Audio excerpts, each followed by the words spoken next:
வணக்கம் மீனராசி நண்பர்களே, நான் உங்கள் மகாராஜன். வரக்கூடிய ஆனி மாதத்தில் உங்களுக்கு எந்த மாதிரியான பலன்கள் கிடைக்கும் அப்படிங்கிறத நாம் இப்போ இந்த பதிவில் பார்க்கலாம். முதல்ல செவ்வாய் பகவானை பார்ப்போம். செவ்வாய் பகவான் ஏற்கனவே கடந்த 2 மாதம் சரியில்லாமல் இருந்தார். அதனால் அவர் சரியான வருமானத்தை கொடுக்க மாட்டார். அப்படி தான் இருந்துச்சு. சிலருக்கெல்லாம் சம்பள பாக்கி கூட கிடைக்காது, வர வேண்டிய பணம் வராது. அப்படி தான் இருந்துச்சு. ஆனால் இப்போ செவ்வாய் சரியாக இருக்கார், 6வது ராசியில் தான் இருக்கார். ஸோ இப்போது வருமானம் வரும். அதாவது வர வேண்டிய சம்பளமாக இருந்தாலும் வரும், வராத பணமாக இருந்தாலும் வந்துடும். நம்ம யார்கிட்டையாவது போய் காசு கேட்டாலும் கிடைக்கும், கடன் கேட்டாலும் கிடைக்கும், பேங்க்கில் லோன் கேட்டாலும் கிடைக்கும். இப்படி வேலை இல்லைன்னா வேலை கிடச்சி பணம் வரும். தொழில் ஓடாமல் இருந்தால் தொழில் ஓடி பணம் வரும். இப்படி எப்படி வேணும்னாலும் பணம் வரும். ஆனால் பணம் வந்தால் அந்த பணத்தை நம்மளால் கையில் வச்சு காப்பாற்ற முடியாது. என்ன நடக்கும்? அந்த வர்ற பணம் நோய்க்கோ கடனுக்கோ பகைக்கோ போயிடும். நோய்க்குன்னா நமக்கோ நம்ம வீட்டில் இருக்கவங்களுக்கோ யாருக்காவது உடம்பு சரியில்லாமல் போகும், அதனால நம்ம செலவு பண்ணுவோம். அல்லது பக்கத்து வீட்டுக்காரனுக்கு கூட உடம்பு சரியில்லாமல் போகும், அவங்க கூட நம்மகிட்ட 1000 ரூபா கூட ஆஸ்பத்திரிக்கு போகணுன்னு கேட்பான். அதனால அந்த காசு செலவழியும்.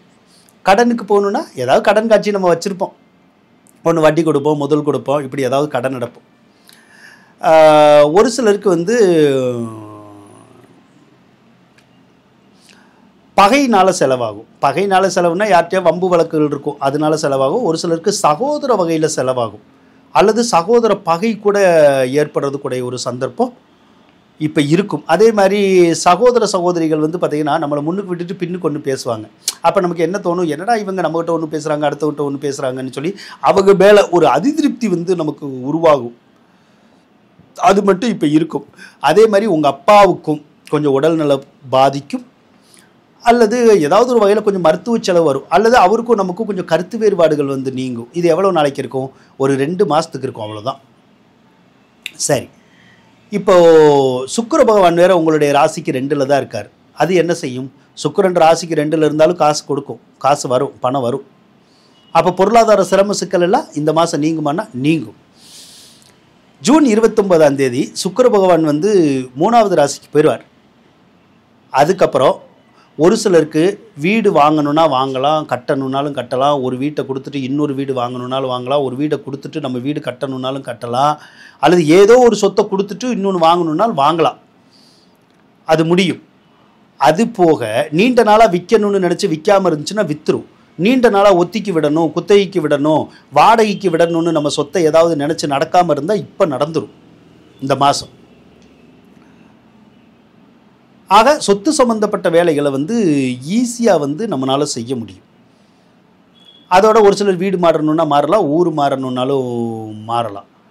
உங்களுடைய தாயாருக்கு மட்டும் ஏதாவது கொஞ்சம் மருத்துவ செலவுகள் மட்டும் இந்த மாதம் கொஞ்சம் வரும். மற்றபடி மிகப்பெரிய கெடுபலன்கள் வர்றதுக்கான வாய்ப்பு இல்லை.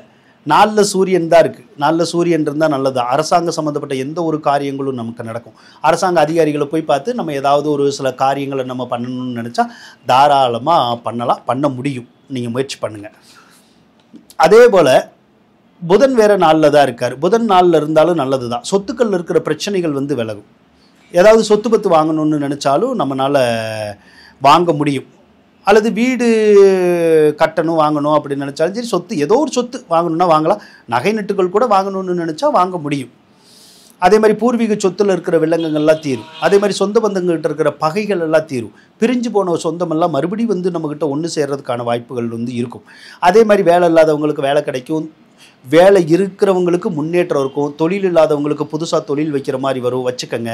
தொழில் ஓடாமல் இருக்கிறவங்களுக்கு தொழில் நல்லா ஓடும், சிறப்பாக இருக்கும். தொழிலில் இருக்கிற போட்டி பொறாமைகளை கூட விலகிற மாதிரியான ஒரு சூழ்நிலைகள் அந்த குரு பார்வை உங்களுக்கு உருவாக்கும்.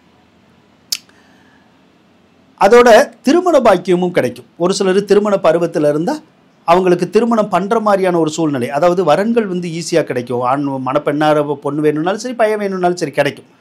திருமணம் உறுதிப்படுத்தப்படும், நிச்சயப்படுத்தப்படும், அல்லது கல்யாணமே நடக்கும். அப்படி தான் இருக்கும். ஸோ கல்யாணம் நடக்காதவங்க முயற்சி பண்ணுங்கள். அல்லது கல்யாணம் நடந்து ஒரு சிலர் பிரிஞ்சிருந்தால் சேரணும்னு நினச்சிங்கன்னா இப்போ முயற்சி பண்ணுங்கள், கண்டிப்பாக சேர முடியும். ஒரு சிலருக்கு மட்டும் கணவன் மனைவிக்குள்ள கருத்து வேறுபாடு வரும், அல்லது கணவன் மனைவி கொஞ்சம் பிரிஞ்சிருக்கிற மாதிரி வரும். அது ஏதோ ஒரு சூழ்நிலைனால கொஞ்சம் தற்காலிகமாக அந்த மாதிரி கொஞ்சம் விலகி இருக்கிற மாதிரி கூட வரக்கூடிய சந்தர்ப்பமும் இப்போ இருக்க தான் செய்யுது. அதுக்கப்புறம் உங்களுக்கு 7.5 சனி ஓடிக்கிட்டு இருக்குது. ஆனால் ஜென்மச்சனி இல்லை, விரையச்சனி தான் ஓடுது. சனி இன்னும் 12வது ராசியில் தான் இருக்கார் பாக்கிய பஞ்சாங்க படி. அப்போ சனி பகவான் வந்து என்ன பண்ணுவார், நம்ம வீட்டில் ஏதாவது மருத்துவ செலவுகளை கொடுப்பார் யாருக்காவது. அது போக வண்டி வாகனத்தில் செலவை இழுத்து விடுவார். வண்டி வாகனத்தில் செலவுனா நம்ம ஏற்கனவே வண்டி ஏதாவது வச்சுருந்தோம்னா அடிக்கடி ரிப்பேர் ஆயிரும். ஒரு சிலருக்கு வந்து பழைய வண்டியை கொடுத்துட்டு புது வண்டி வாங்குற மாதிரி வரும். இல்லைன்னா வண்டியே இல்லைன்னா புதுசாக வண்டி வாங்குற மாதிரி கூட வரும். அல்லது நம்ம வண்டி வச்சுருந்தோம்னா ஒரு சிலர் அதிகமாக பெட்ரோல் போட்டு டீசல் போட்டுட்டு அங்கே இங்கேயும் ரொம்ப தூரம் அலைஞ்சிக்கிட்டே இருப்பாங்க. அதனால கூட உங்களுக்கு செலவாகும். அதே நேரத்தில் வாகன சம்மந்தப்பட்ட தொழில் மட்டும் நமக்கு செட் ஆகாது. அது எந்த வாகனம் சம்மந்தப்பட்ட தொழில்னாலும் சரிதான்.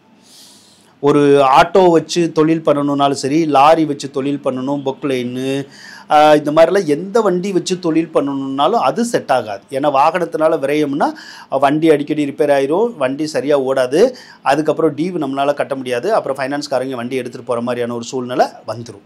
அதனால் வாகன சம்மந்தப்பட்ட தொழிலில் இருக்கிறவங்க கொஞ்ச நாள் தொழிலில் வந்து ஸ்லோ பண்ணி வச்சுக்கோங்க. அப்படி இல்லைன்னா உங்கள் தொழிலில் வாகன தொழிலிருந்து வேற ஒரு தொழிலுக்கு நீங்கள் மாறிக்கங்க. அப்படின்னா தான் நம்மளால் பொழைக்க முடியும், ஜெயிக்க முடியும். இரும்பு சம்மந்தப்பட்ட எந்த ஒரு தொழில் செஞ்சாலும் அதில் வந்து விரயம் இருக்குன்னு தான் வருது. அதனால் இரும்பு சம்மந்தப்பட்ட தொழில் யாரெல்லாம் செய்கிறீங்களோ அதில் விரயம் வர்ற மாதிரி தெரிஞ்சிச்சுன்னா அந்த தொழிலை ஸ்லோ பண்ணிவிட்டு வேறு ஏதாவது ஒரு தொழிலை வந்து பண்ணிக்கங்க. இந்த 7.5 சனி முடிகிற வரைக்கும் அப்படி பண்ணிக்கங்க. அதுக்கப்புறம் 7.5 சனி முடிஞ்சிச்சுன்னா அந்த இரும்பு சம்மந்தப்பட்ட தொழிலை வந்து நம்ம மறுபடியும் வந்து பண்ணிக்கலாம்.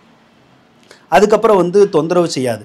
அதே மாதிரி ஒரு சிலர் சொல்லுவாங்க, உனக்கு விரயச்சனி வந்துருச்சு, நிறைய காசு பணம் செலவாக போகுது, அதனால் ஒரு கடனை வாங்கி ஒரு வீட்டை கட்டிடு, கடனை வாங்கி ஒரு சொத்து வாங்கிடு, அப்படியெல்லாம் ஐடியா கொடுப்பாங்க. தயவுசெய்து அப்படியெல்லாம் செஞ்சிடாதீங்க. கையில் காசு இருந்தால் சொத்து வாங்குங்க, வீடு கட்டுங்க. தயவுசெய்து கடனை வாங்கி கட்டாதீங்க. கடனை வாங்கி கட்டினீங்கன்னா அப்புறம் கடனை கட்ட முடியாது. கடன் ரொம்ப உருவாயிரும், ரொம்ப பிரச்சனை வந்துடும். அதனால் கையில் இருந்தால் ஒரு விஷயத்தை செய்யுங்க. கையில் காசு இல்லையா, கம்முன்னு இருங்க. அதுக்கப்புறம் கையில் காசு கிடைக்கிற நேரம் நீங்கள் என்ன செய்யணும்னு நினைக்கிறீங்களோ செஞ்சுக்கலாம். அதே மாதிரி 12ல் ராகு இருக்கிறனால அயனசயன போகம் கிடைக்காது. அது அடிக்கடி ட்ராவல் இருந்துக்கிட்டே இருக்கும், அலைஞ்சிக்கிட்டே இருப்போம். சரியாக வந்து ஒரு சிலர்னால கொஞ்சம் தூக்கம் வராது. அதே மாதிரி ஒரு சிலருக்கு இந்த பல்லு வலி, கண்ணு வலி அந்த மாதிரி கொஞ்சம் வரும், அவ்வளோதான்.